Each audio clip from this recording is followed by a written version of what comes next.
요한계시록 12장 3절부터 6절 말씀까지 보겠습니다.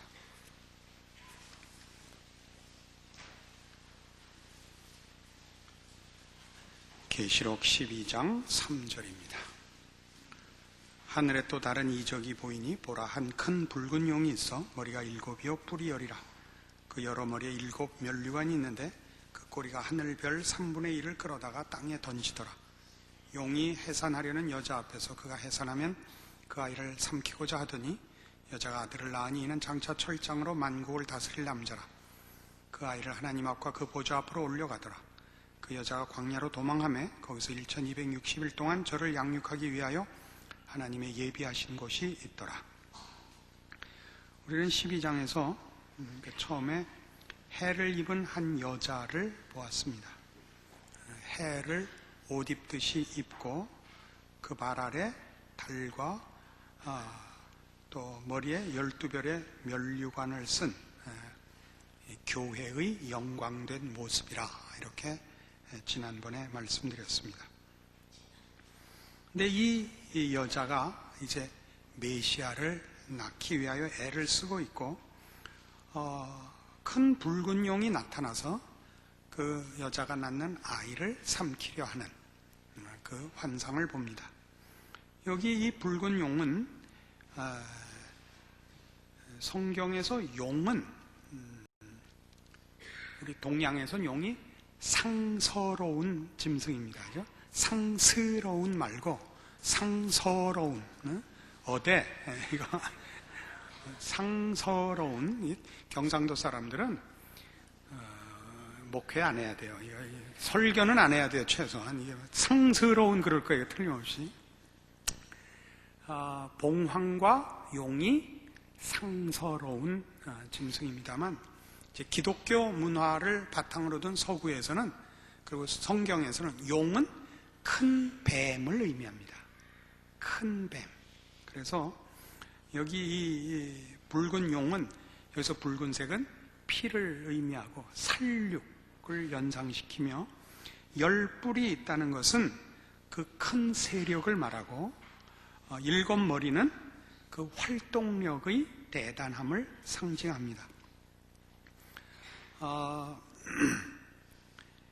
이 용이 그 꼬리로 하늘별 3분의 1을 끌어다가 땅에 던졌다, 이렇게 되어 있고, 7절에 보면 하늘에 전쟁이 있으니 미가엘과 그의 사자들이 용으로 더불어 싸우는 장면까지 나와서, 이제 사단이 천사 3분의 1을 미혹하여 자기 부하로 삼고 이제 하나님과 전쟁을 했다, 이렇게도 이해를 합니다.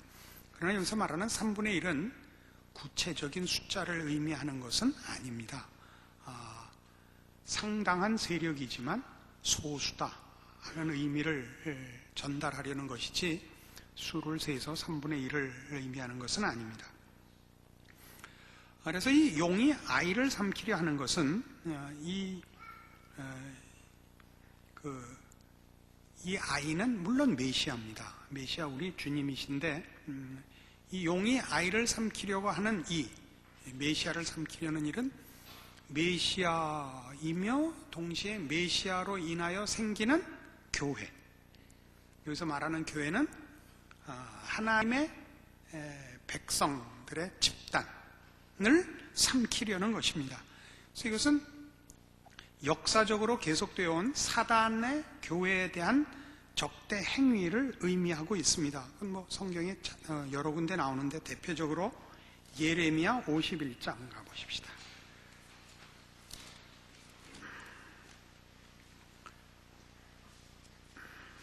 구약성경 1138페이지 예레미야 51장 33절 봅시다. 만군의 여호와 이스라엘의 하나님이 이같이 말씀하시되, 딸 바벨론은 때가 이른 타작 마당과 같은지라 미구의 추수 때가 이르리라 하시도다.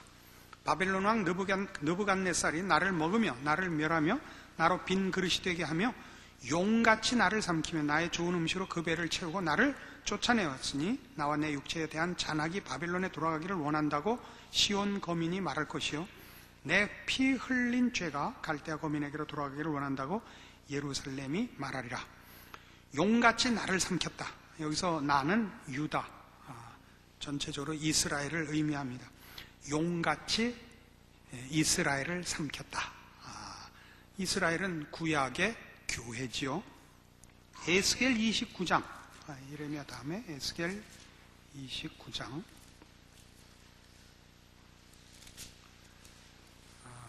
1195페이지입니다. 구약성경 2절부터 봅니다. 29장 2절. 인자의 너는 애굽왕 바로와 온 애굽으로 낯을 향하고 쳐서 예언하라. 너는 말하여 이르기를 주 여호와의 말씀에 애굽왕 바로야, 내가 너를 대적하느라. 너는 자기의 강들 중에 누운 큰 악어라. 스스로 이르기를 내 이 강은 내 것이라. 내가 나를 위해 만들었다 하는도다.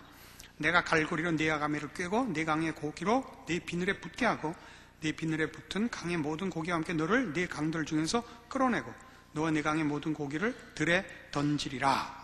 여기서 악어, 이것도 용과 방불한 의미로 쓰이고 있습니다. 다 같이 이제 파충류들, 그러니까 큰 뱀을 상징하는 것이요. 신약에 오면 예수님 탄생 시에 헤롯이 예수를 죽이기 위하여 2살 아래의 어린이들을 다 죽였던 것도 이런 사단의 행위와 직결되는 역사적 증언들입니다. 본문으로 돌아오셔서 그래서 이제 그러나 그 메시아는 태어나고 철장으로 만국을 다스릴 남자입니다. 여기서 철장은 그 횡포를 의미하는 것이 아니고 굳은 의지를 의미합니다. 주께서 이제 만국을 다스리실 것입니다. 그리고 그 아이를 하나님 앞과 그 보좌 앞으로 올려가더라 하는 것은 그가 오셔서 자기 백성을 위하여 죽으시고 부활하시고 승천하신 사건을 이렇게 간략히 요약하고 있는 것입니다. 그래서 그 여자는 광야로 도망하여 거기서 1260일 동안 저를 양육하기 위하여 하나님의 예비하신 곳으로 피난을 갑니다. 오늘 우리가 중심으로 풀어야 하는 건 이 대목입니다. 이 여자가 뭐냐 하는 것입니다. 이 여자는 지난번에 그 1절, 2절 할 때도 말씀드린 바와 같이 교회의 상징입니다. 그럼 교회가 어떻게 메시아를 낳느냐? 그것은 이거와 같죠. 예수님이 이미 창세기 3장 15절에서 여자의 후손으로 태어나실 것으로 약속되어 있습니다. 그렇죠? 여자의 후손이라고 해서 그가 우리 인류 아담 하와의 후손으로 나는 것이 아니라 시간적으로 역사적으로 태어나시지만 사실은 새로운 하나님의 백성을 이루기 위하여 오시는 진정한 아담이죠. 둘째 아담. 우리는 예수님이 새로운 우리의 하나님의 백성의 머리가 되시는 것이지 그가 우리 중에서 우리로 인하여 만들어지는 분은 아니지 않습니까? 그것은 이런 데도 나타납니다. 이사야 11장 이사야 11장 1절 보세요. 메시아에 관한 이런 예언입니다. 구약성경 979페이지 이사야 11장 1절. 이새의 줄기에서 한 싹이 나며 그 뿌리에서 한 가지가 나서 결실할 것이라. 자, 이새의 줄기에서 한 싹이 난다는 것은 이새는 다윗의 아버지입니다.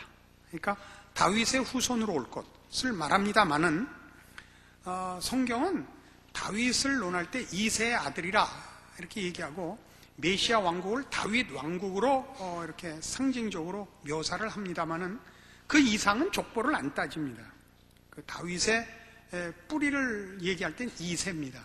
근데 여기서 다윗의 줄기에서가 아니라 왜 이새의 줄기에서라는 말로 메시아의 탄생을 여기서 얘기하느냐 하면 이새, 사실은 대표적으로 다윗의 후손으로 오실 것이지만 다윗의 족보에 그 보편적으로 언급되는 제일 선조 이새의 줄기지만 사실은 그가 그 뿌리라는 거죠.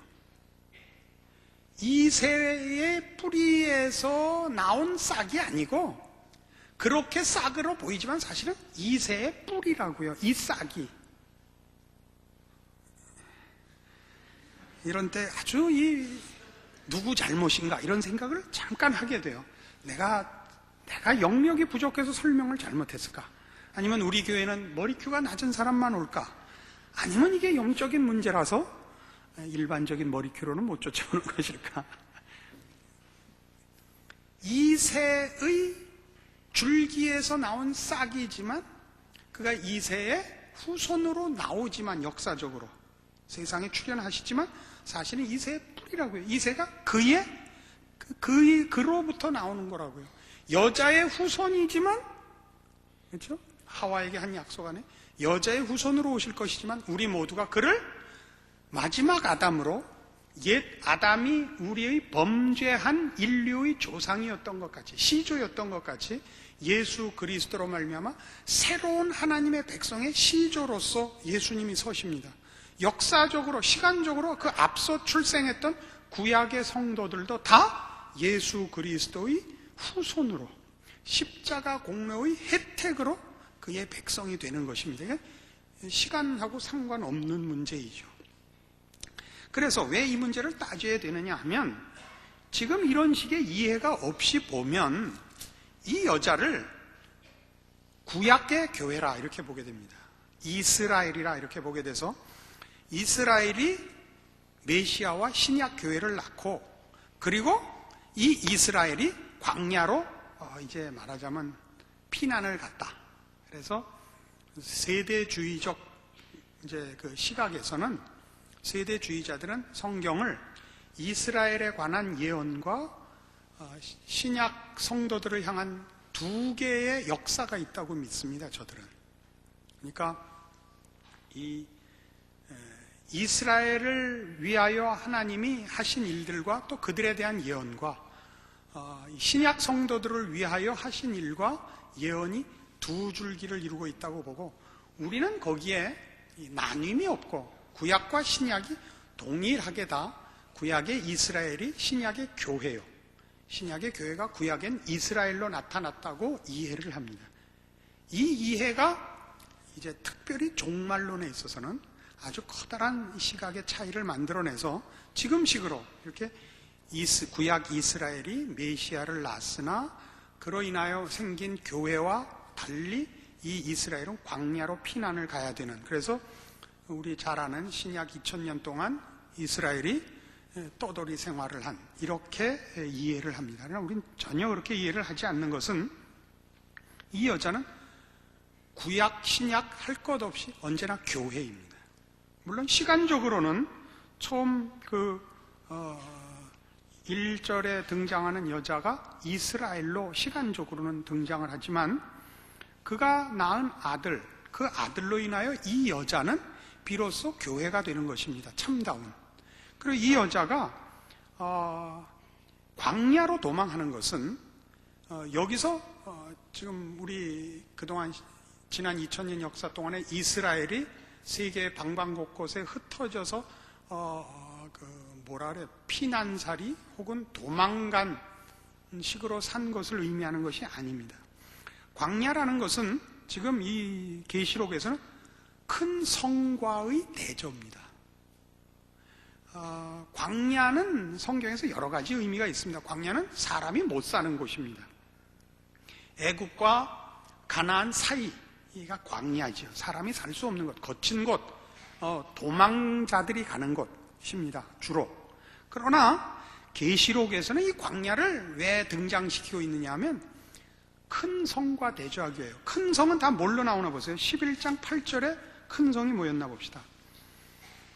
11장 8절에 저희 시체가 큰 성 길에 있으리니 그 성은 영적으로 하면 소돔이라고도 하고 애굽이라고도 하니 곧 저희 주께서 십자가에 못 박히신 곳이라. 그러니까 계시록에서의 큰 성은 언제나 하나님을 대항하는 죄악된 인간들의 그 세력과 집결지로서 상징적입니다. 그런 의미를 가지죠. 큰 성. 18장, 계시록 18장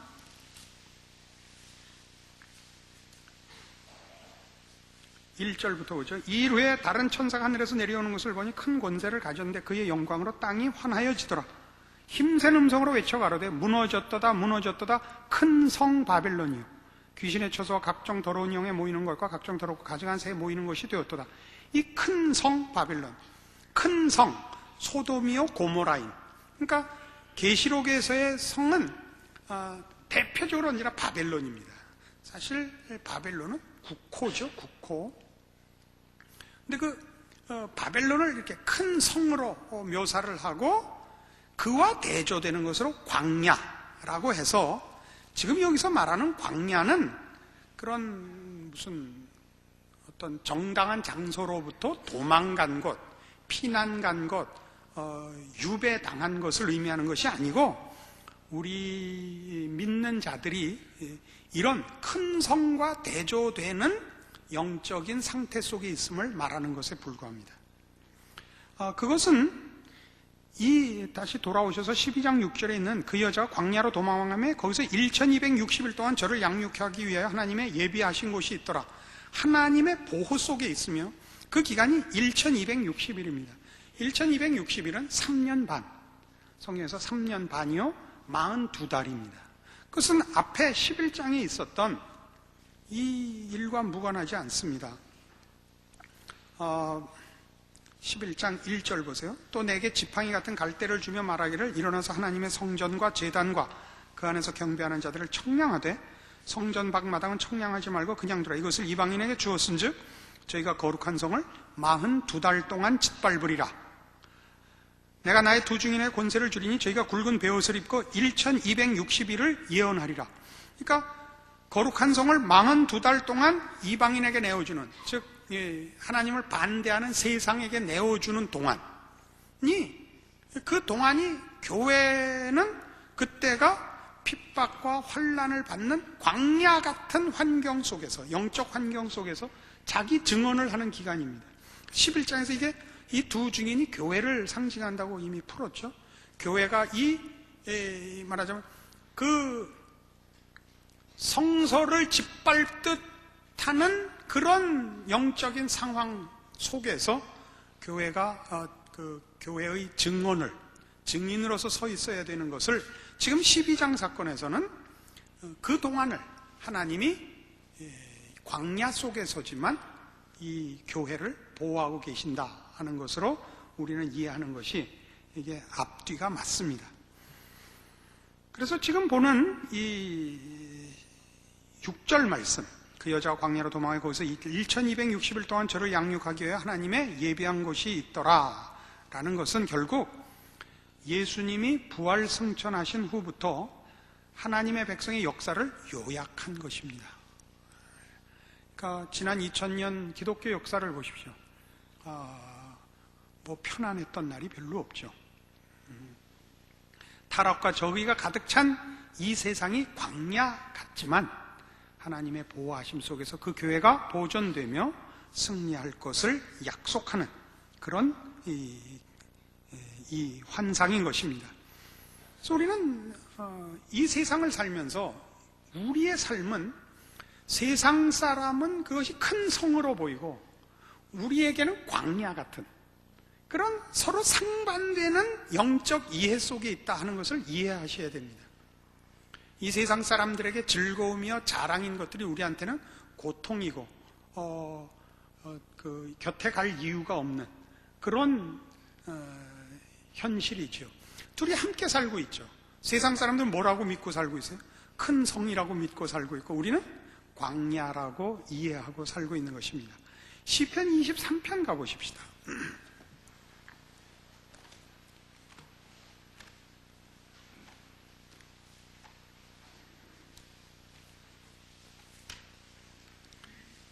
시편 23편 1절 여호와는 나의 목자시니 내가 부족함이 없으리로다. 그가 나를 푸른 초장에 누이시며 쉴만한 물가로 인도하시는도다. 내 영혼을 소생시키시고 자기 이름을 위하여 의의 길로 인도하시는도다.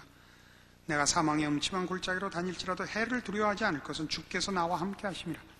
주의 지팡이와 막대기가 나를 안위하시나이다. 주께서 내 원수의 목전에서 내게 상을 베푸시고 기름으로 내 머리에 바르셨으니 내 잔이 넘치나이다. 나의 평생의 선하심과 인자하심이 정녕 나를 따르리니 내가 여호와의 집에 영원히 거하리로다. 이 시는 여러분 그 신앙의 경륜이 쌓일수록 이 시는 맛이 나는 시입니다. 여러분에게 있어서 여호와는 정말 내게 부족함이 없는 목자신가? 그가 나를 과연 푸른 초장에 누이시고 쉴 만한 물가로 인도하시는가? 내 영혼을 소생시키고 의의 길로 인도하셨는가?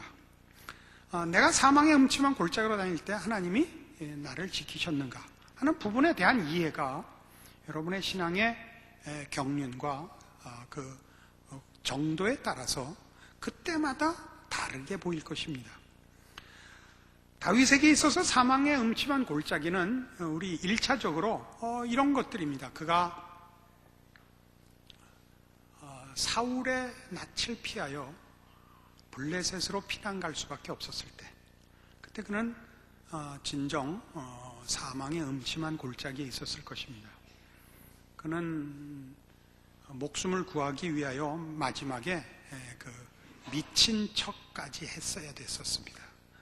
울 기운이 없을 때까지 울었던 경험도 있는 그런 경험이 있고, 또 압살롬, 자기가 가장 사랑했던 자기 아들 압살롬의 반역을 받았을 때는 그 밤중에 그 피난을 가는 길에 그 모욕을 당하며 그 정말 아들에게 그 반역을 당하여 피난 가는 아비의 심정이 오죽하겠습니까?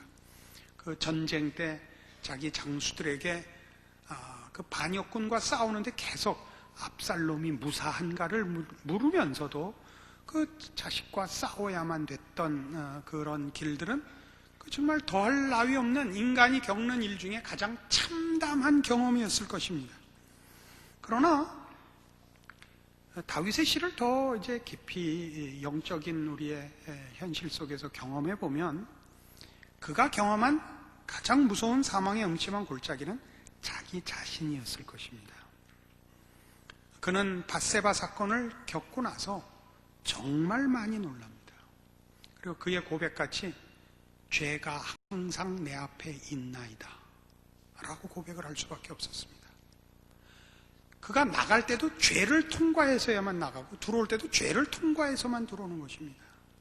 죄란, 사망의 골짜기는 외적 환경이 아니고 외부에 있는 적이 아니고 우리 안에 있고 내 생각이며 내 버릇이며 나라는 존재 맨 밑둥치라는 것을 그가 깨달았을 때 그는 과연 사망의 음침한 골짜기라고 이걸 부를 수밖에 없었을 것입니다. 이것이 다윗이 고백하는 가장 깊은 자기 경험일 것이라고 믿어집니다. 그러나 이런 골짜기를 다니면서도 그가 두려워하지 않은 것은 그가 시편 51편이나 40편에서 보여준 바와 같이 하나님께서 그에게 구원의 길을 장차 오실 메시아 안에서의 해결을 그가 내다보고 있었고, 하나님께서 우리에게 주신 구원이 우리로부터가 아니라 하나님의 전능하신 손으로부터 온다는 것을 알았기에 그는 여호와는 나의 목자시니 내가 부족함이 없으리로다라고 고백할 수 있었던 것입니다. 이것은 여유 있고 모든 일에 응답을 받고 모든 고난의 개선을 받은 자의 고백이 아니라 지금도 전전긍긍하는 자가 그의 구원을 자신의 경험이나 자신의 상태로가 아니라 인간의 영원한 해결이 하나님 손에 있으며 그렇기 때문에 나는 마음을 놓을 수 있다라는 기독교적 깨우침, 기독교적 신앙으로서의 고백인 것입니다. 우리는 광야 속에서 살죠. 그 광야는 외적일 뿐만 아니라 내적입니다. 우리 안에 있습니다. 그러나 하나님께서 우리를 지키실 것입니다. 만일 하나님이 우리를 지켜내지 못하신다면 예수 그리스도를 보내신 일과 그를 십자가에 못 박으신 일과 그를 부활 승천시키신 일이 다 허사가 될 것입니다. 그럴 수는 없습니다. 로마서 8장 31절 이하가 증언하는 것이 뭐죠? 하나님이 우리를 위하시면 누가 우리를 대적하리요.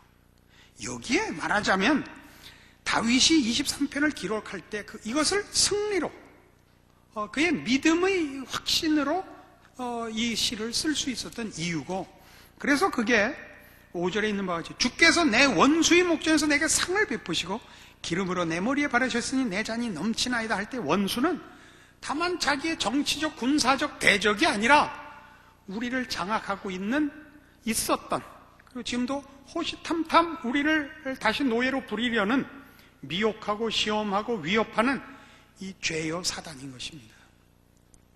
그래서 여러 가지 형태로 나타나죠. 아까 본 바와 같이 애굽왕 바로로도 나오고 느부갓네살 왕이 되기도 하고 헤롯이 되기도 하죠.